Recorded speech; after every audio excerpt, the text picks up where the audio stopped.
What's up, everybody? Growing what I eat. Welcome to the channel. And as you see right here, I have some corn growing.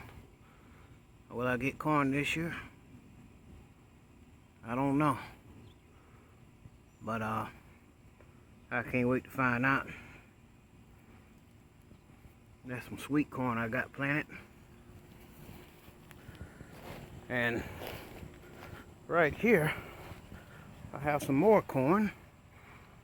Oh, this is my first year planting corn.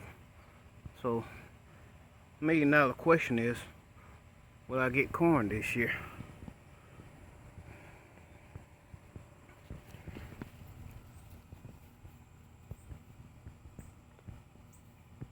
And as you see, I got it in a tire.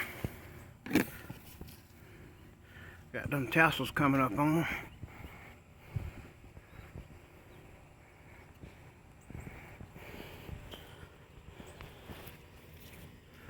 I don't know if I'll get something this year, but I sure hope I do.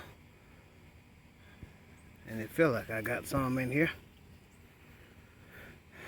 We finna get a little rain, so hopefully it'll help these babies go ahead on and grow to their full potential, so I can get out here and harvest some of this corn.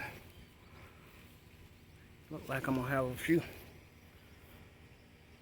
good little harvest, but I can't wait to see what this corn hitting on. Well, this is my first year trying to grow it, and I just used that granular fertilizer. When I planted them, I started them from seed in a tray, and then I transplanted them. So, $1 million question, will I get corn? What you guys think? Thanks for watching.